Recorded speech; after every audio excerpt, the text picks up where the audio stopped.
I'm really excited to present this year in review, the GYN Oncology edition, and I understand Katie Moore will be also part of this. I'm going to focus on endometrial cancer and cervical cancer today. I'm a professor at UC Irvine. I direct the Division of Gynecologic Oncology there, and I hold the Philip J. Desai Endowed Chair in Gynecologic Oncology.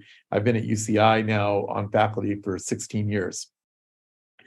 Okay, so we're going to start off talking about endometrial cancer. We have a whole set of very interesting abstracts and papers that have been presented and or published in the past year, and I think you'll find many of these very insightful. First one we want to talk about is the Keynote 158 study. Now, this is an update that was presented at ESMO last year, published. The abstract itself was published in the Annals of Oncology. And if you remember, Keynote 158 is the paper or the study that looked at colorectal cancer and non-colorectal cancers that had microsatellite instability high or defective mismatch repair genes, and the use of pembrolizumab in those patients. And in this update, you can see amongst the 68 women that had endometrial cancer in this trial, the objective response rate was nearly 49%. You can see stable disease, another 19%, and a duration of response that has not yet been reached. Median PFS was 13 months, and over a third of the patients, or exactly a third of the patients, had not progressed at 3 years or more of follow-up. Overall survival at 3 years or greater was 62%. Really exciting update. And the authors concluded that in this phase 2 Keynote 158 update, as stated, we have a median duration response with the update of 47.5 months, and toxicology was manageable amongst these patients that had non-colorectal MSI high or defective mismatch repair. Jumping into the next study, this is the Garnet study, and this is the study, it's a phase 2, looking at another checkpoint inhibitor, this time dostarlimab, not pembrolizumab. And again, this is in the mismatch repair deficient population of women with endometrial cancer, advanced or recurrent disease, or microsatellite instability high. In this Garnet study, you can see that if you looked at the mismatch repair deficient MSI high, 45.5% objective response. And then if you look at the MSI stable or mismatch repair proficient, there still was activity, 15% activity amongst these patients. And just extrapolating to cervix, that activity of a checkpoint inhibitor in a phase 2 study was enough to get pembrolizumab approved for second-line and recurrent cervix. So this 15%, although lower in the mismatch repair proficient patients, is not altogether unexpected, but may be clinically meaningful. You can see there was some complete responses, particularly in the MSI high patients in that middle column. In summary, dostarlimab in this phase 2, the Garnet study, demonstrated durable anti-tumor activity in both subgroups of patients, the mismatch repair deficient and the proficient patients. You can see that the median follow-up time was 27 to 33 months, depending on which of the two cohorts we're looking at. And the probability of remaining in response in the MSI high patients was 83% at 2 years of follow-up. The authors for this update were also interested in pointing out that the Q6-week dosing in endometrial cancer was a first to be studied with a checkpoint inhibitor. And of course, that inhibitor was dostarlimab. Once again, safety was very manageable. Now, let's talk about a phase 3 randomized trial, this time using a non-chemotherapy doublet of pembrolizumab for lenvatinib. There was a study prior to the Keynote 775 study that led to accelerated approval of this combination for the mismatch repair proficient patients. So as you know, pembrolizumab as a single agent had been approved by the FDA under the accelerated approval program as an agnostic indication for MSI high, but the combination of pembrolizumab plus the oral tyrosine kinase inhibitor lenvatinib was approved under the accelerated program from study 100 for the MSI stable.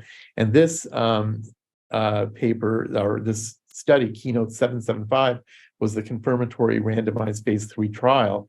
And you can see that both the PFS curves and the overall survival curves on the left and right for the mismatch repair proficient patients seen on the top, and then for the intention to treat population seen at the bottom, was statistically significant and we believe clinically meaningful. This converted the accelerated approval of the combination to full approval for patients that have MSI stable disease. The authors concluded that one of the attractiveness of this combination was it was a non-chemotherapy doublet, and it led to significantly longer PFS and OS than chemotherapy, the physician's choice chemotherapy menu that was provided among patients with advanced disease. So this was a serious game changer in endometrial cancer, non-chemotherapy doublet, and for an option for patients with MSI stable disease. I was just kind of curious, has lenvatinib, pembro been looked at in MSI high disease, for example, compared to pembro alone or IO alone? Yeah, in about 9 patients in the original phase 2 study, they were MSI high, and there was activity there. But whether it's been studied, the studies have not been powered enough to determine whether the combo in MSI high is superior to just pembro alone in the MSI high patients. I mean, the response rate is great, and duration of response is great with MSI high, but not everybody responds. What about anti-CTLA-4 plus PD-1? Has that been looked at in MSI high endometrial? Not yet, but we're very interested in that in cervical cancer. We've studied nivolumab and ipilimumab, and as you know, in other fields like melanoma and in lung cancer, that combination has been explored. We haven't studied that yet in endometrial cancer, but that'd be interesting to pursue.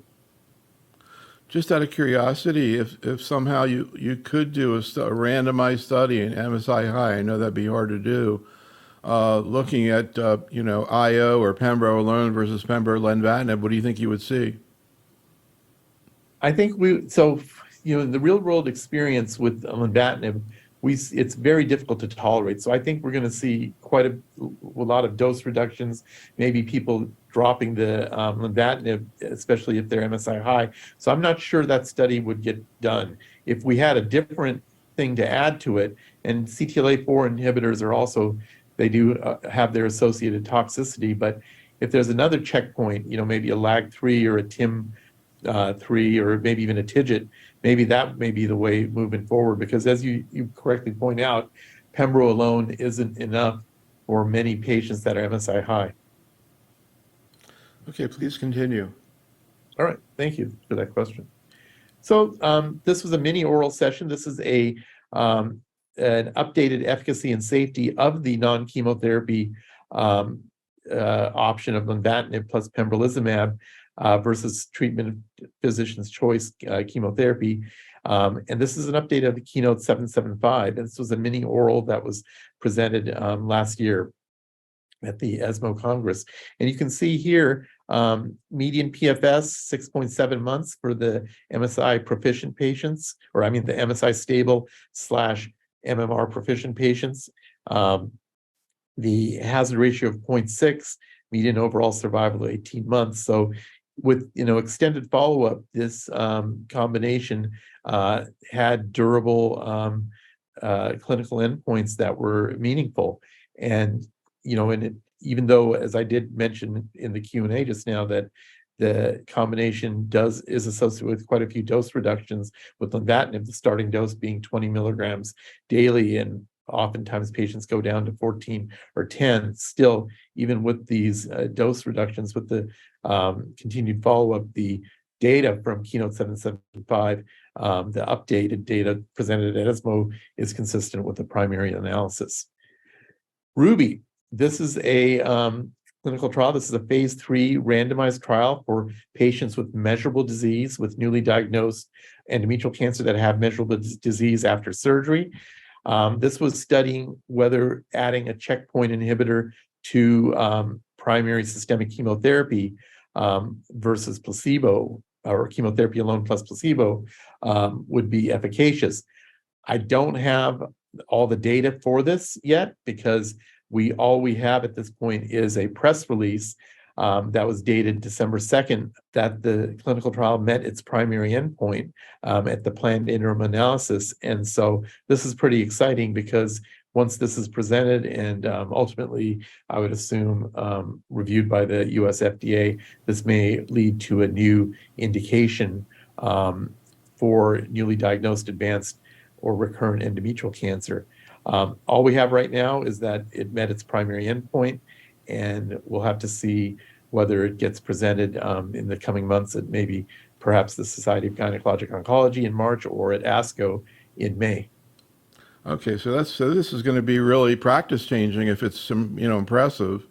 So Absolutely. first line therapy of endometrial, kind of, I guess, sort of similar to lung cancer, chemo plus IO. Yep, exactly. And what's also interesting, the NRG has their own doppelganger version of this study with pembrolizumab, chemotherapy plus pembrolizumab versus chemotherapy plus placebo. And that study is maturing right now. So I'm not sure when that will be ready. Thinking about lung cancer and other cancers too, another thing I guess will be interesting, not only to see the MS status, but also PD-1 levels. And I don't Yep. know. I don't know. Right, at this point, I haven't really heard very much about PD-1 levels and endometrial cancer. Is there a correlation? Yeah, The with benefit? the PD-1 levels, is really in our world, in the GYN world, is really in cervix cancer, where they look at the CPS score less than 1 versus greater than 1 or greater than 10. And, we haven't looked at the levels in endometrial cancer, because MSI, microsatellite instability, is such an important driver or a predictor of response in this field. But I'm sure as especially if we get a first line indication for checkpoint with chemotherapy, it's going to be important to dive in and try to look at PD-1 levels. Well, that'll be really interesting. Okay, please continue. Yeah. So here's another important paper. We're switching gears, and we're looking at a very novel oral agent, selinexor. And what it does is it prevents extravasation or nuclear export of wild type P53. So P53, as we know, is a tumor suppressor gene protein, and it has many, many functions. And this is a study of, it's a prospective double-blind randomized phase 3 study, the SIENDO study, of oral selinexor versus placebo as maintenance therapy after first-line chemo for advanced and recurrent endometrial cancer. So a very unique medicine, and the results are really interesting. If you look at the ITT population, you can see there's some separation of the curves, the PFS curves, but if the real interest is in the right side of this graph. When we look at those patients that had wild type P53, you see a striking separation of the median PFS curves. I think that's 13.7 months versus 3.7 months. Remarkable. And it follows along and harmonizes with the mechanism of action of this oral agent, in that it prevents the nuclear export of wild type P53. So P53 can do what it needs to do. So you can see here, there was a 30% reduction in the risk of progression and or death. In this P53 wild group type subgroup, the reduction in the risk of progression or death was 62%. It appears that endometrioid histology benefited the most, and the adverse events were all manageable with either supportive care with or without dose reductions. So pretty exciting study that was presented.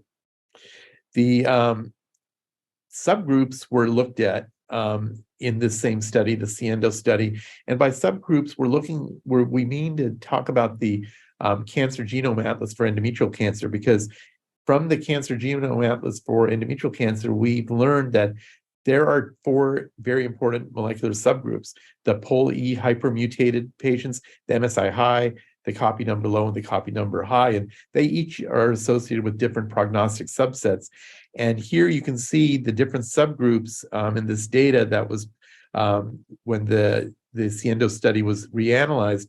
And if I just switch over to their summary, the benefit of selinexor was, of course, in the wild type 53, as we saw in the original presentation, but also in the copy number low endometrial cancers. Didn't seem to be any benefit when you looked at the aberrant P53 proteins or patients that had copy number high or POL-E hypermutated patients.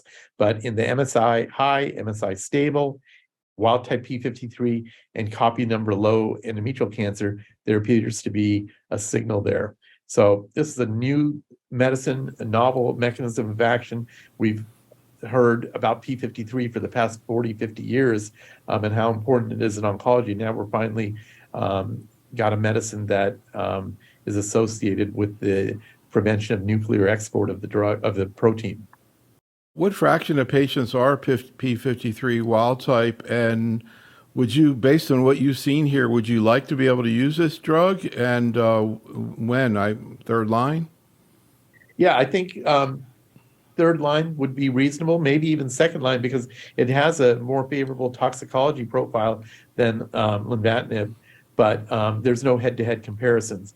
As far as what percentage of patients have mutated versus wild type P53, it's difficult to determine with certainty, because if you're able to measure P53, that often means it's aberrantly expressed because the wild type molecule is unstable.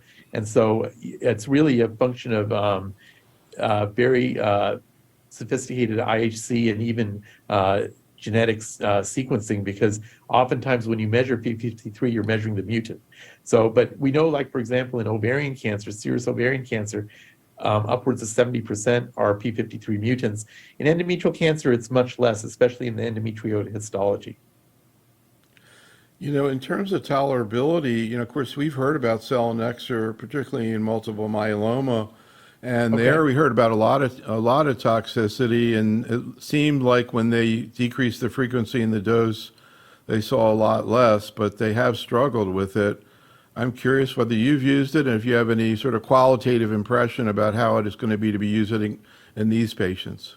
Yeah, we did not participate on Siendo, and I've not used it yet, but I'm looking forward to gaining experience with it, because I will definitely use it if it's made available for our patients, especially with the toxicity being very manageable with supportive care. That's what I want to find out from you, if that is the reality, because like I said, it seems like it has been a challenge in myeloma, although again, the myeloma investigators, I think they kind of have a way to do it, and we're trying to get that out to the community. All right, Yeah, and, pre-medications. Sure. Yeah, for sure. Yep. We can definitely learn from them. I mean, there's many examples in clinical trial, like with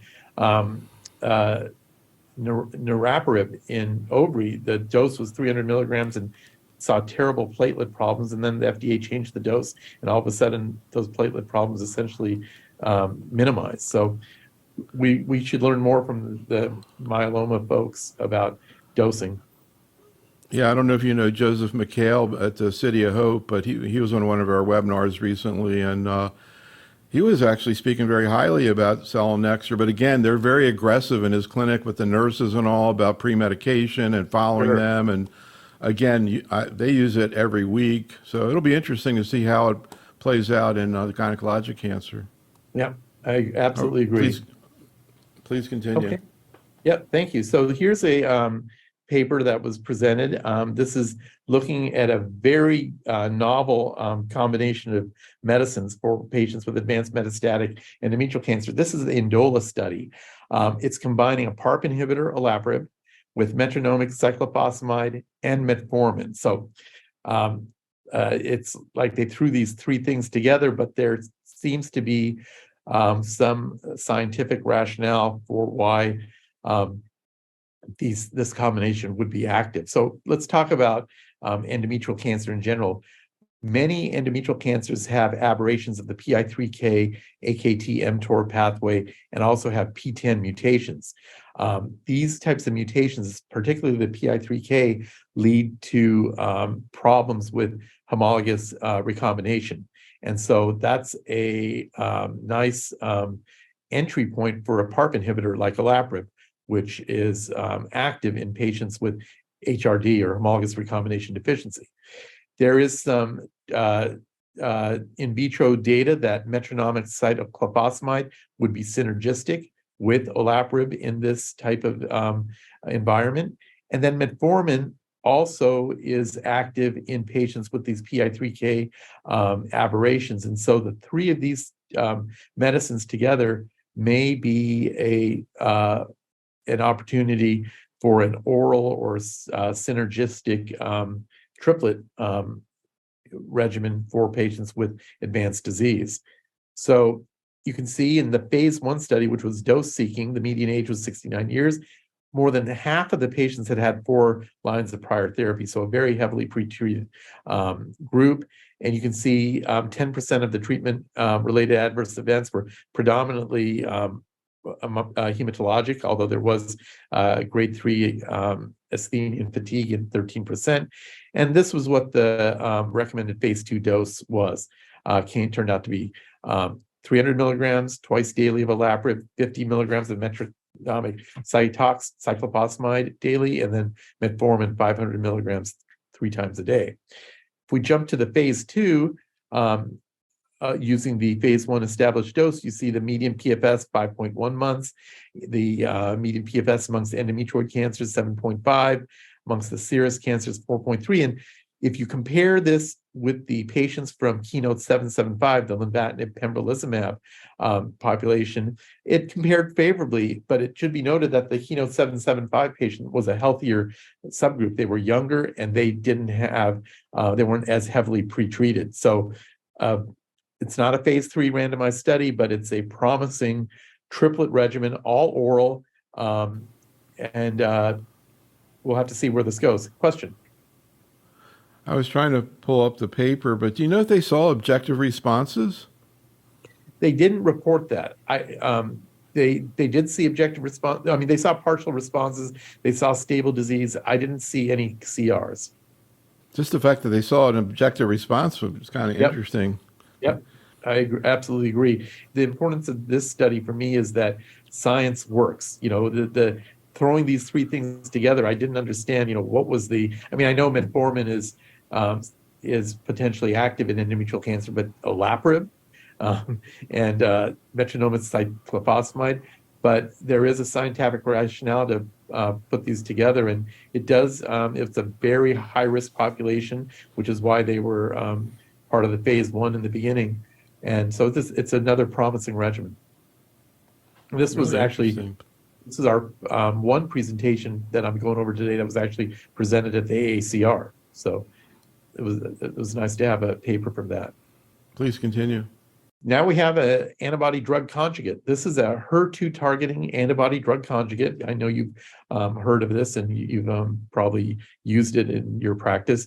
The payload is a topoisomerase 1 inhibitor, deruxtecan, and this is being studied in this study in those HER2 positive uterine and ovarian carcinosarcomas. So a rare subgroup of patients that represents a clinically unmet need. You can see this is the cartoon of the drug. You can see that the actual linker is connected to the payload on the cysteine residues of the HER2 targeting protein.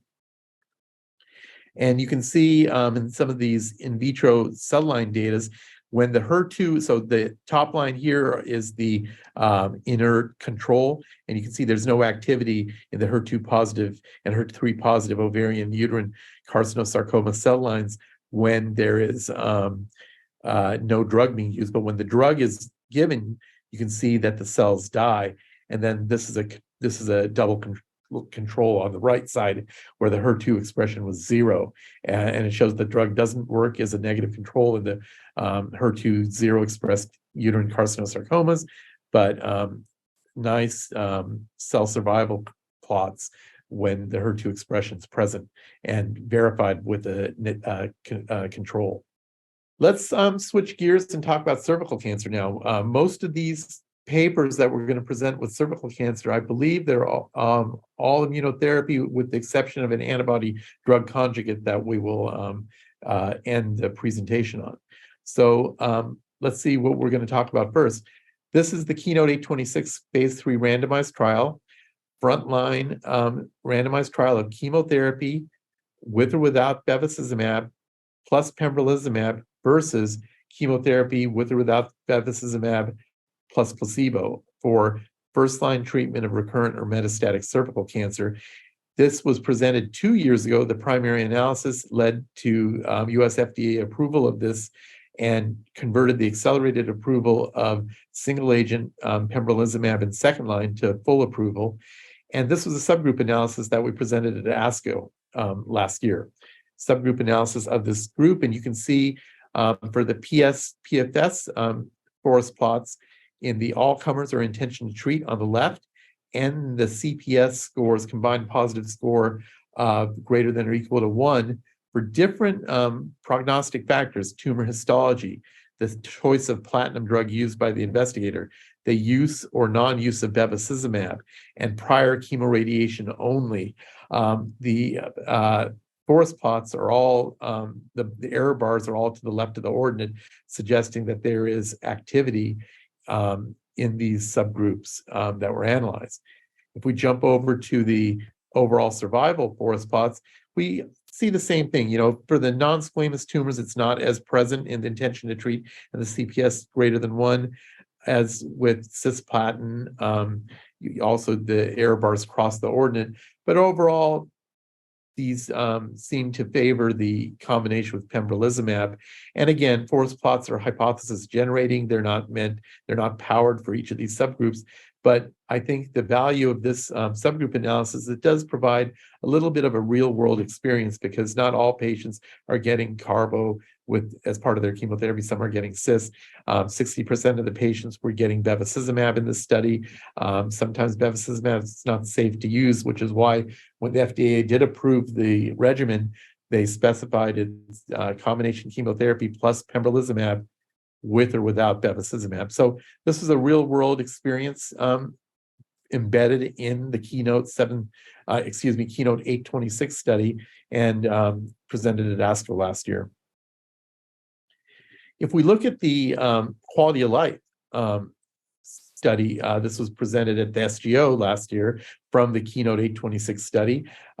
Essentially, if you look here, and you can see that this is one of the instruments that were used, the EORTC QLQC30 Global Health Scale Quality of Life measure, and there was a couple other instruments used, but basically there was no significant deterioration in quality of life with the addition of pembrolizumab. You can see here the hazard, the confidence intervals, and right here they even come together.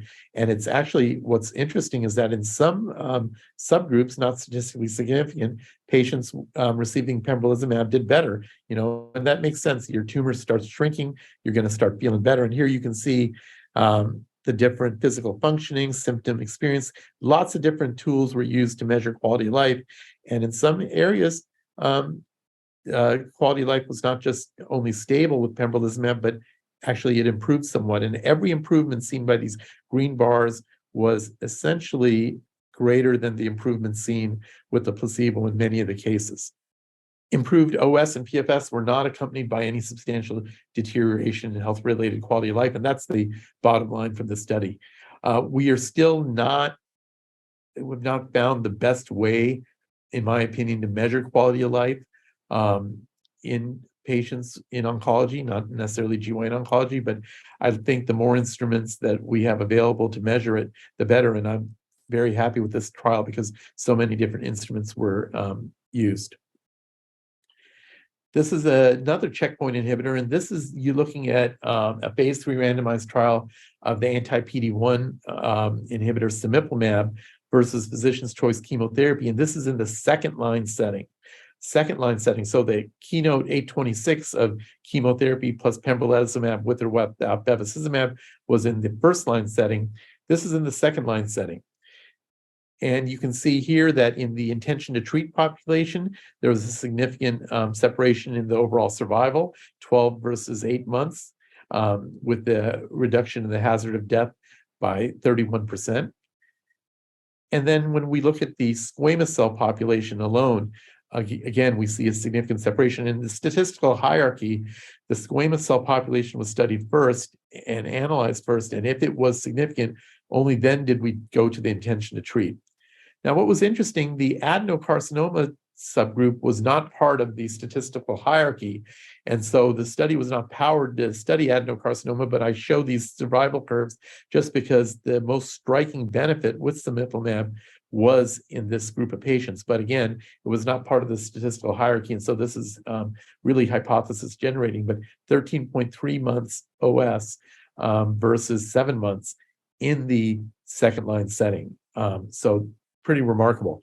Now, I have to say that with the FDA approval of chemotherapy plus pembrolizumab in the first line, that's made the clinical value of this study a little remote because using checkpoint after checkpoint is not felt to have any true benefit. So, but this study has received approval for use of cemiplimab in Canada, Brazil, the European Union, and all 27 countries of the European Union, and most recently in Japan. Tisotumab vedotin plus pembrolizumab in first-line recurrent or metastatic cervical cancer. So the INNOVA TV205 study is an important study. We learned 2 years earlier with the accelerated approval of tisotumab vedotin for all comers in the second-line setting that tisotumab may be an agent that we want to bring into the frontline setting. So what the INNOVA TV205 study has done is something very interesting. They're looking at combining pembrolizumab with first-line tisotumab, and you can see the objective response rates are in excess of 40% with 15% complete responses. Median duration of a response not reached. But in addition to first-line tisotumab plus pembrolizumab, we also have second-line and third-line tisotumab plus pembrolizumab. Here you can see objective response reduces a little bit, but still is very favorable, 38%. Remember, pembrolizumab by itself is an objective response rate in the second line of 14%. TV by itself in the second line is an objective response rate of 23%. So the combination increases it. And in this study, they also looked at TV plus carboplatin in the first line. So what you can almost envision is the possibility of switching out paclitaxel in frontline with tisotumab, because the frontline regimen is carboplatin, paclitaxel, and pembrolizumab. And in this novel study, and you can see 54.5% objective response with TV plus carbo, and it's also active when it's combined with pembro. Perhaps moving forward, this may provide an opportunity to study tisotumab vedotin in the frontline setting, maybe switching it out with paclitaxel. So conclusion, in the frontline TV plus pembro, 41%, median duration response not reached, 16% complete responses. Second line, third line tisotumab vedotin plus pembrolizumab, 38%, and then first line tisotumab vedotin plus carboplatin, 55%. So watch this space. I think that there is going to be an opportunity to possibly move tisotumab vedotin up into the front line, switching it out for paclitaxel. This is a really important paper. One of the concerns with tisotumab vedotin is the ocular toxicity. And we have, the FDA has made some very specific requirements for patients being treated with this, and we'll go over them. And this paper, published in Gynecologic Oncology, reviews some of the mitigation and management strategies to prevent ocular toxicity. I think it's first important to talk about what are the ocular toxicities that we observed in with tisotumab vedotin. Most of it is conjunctivitis, dry eyes, keratitis. The vast majority of these patients have grade 1, grade 2, but there were 3 grade 3 ocular toxicities one of which led to a patient requiring a corneal transplant, which is why the FDA has taken this very seriously. This is the grading of the different ocular toxicities that we see. And in the clinical trial TV204, which was the study that led to accelerated approval for tisotumab in second line, you can see the different types of ocular toxicities that occurred in 100 patients. And as I said, there were only 3 cases of grade 3. Unfortunately, one of these patients, one of these grade 3s, did lead to a corneal transplant. So what is the mitigation strategy? The mitigation strategy is as follows. Patients, before every single treatment with tisotumab vedotin, which is given every 3 weeks, need to be seen by an eye specialist. It doesn't have to be an ophthalmologist. It could be an optometrist or anyone that can perform a slit lamp examination and a visual acuity test. Okay, so they need that. Then patients are advised not to wear contact lenses. And during their infusion, they get 2 types of steroids. They get vasoconstricting steroids on day 1, as well as corticosteroids on day 1. They're given cold packs to place on the eye pads of their eyes. And in post-infusion, for another 48 hours, they continue with the steroid eye drops. So vasoconstricting eye drops day 1, steroid eye drops days 1, 2, and 3.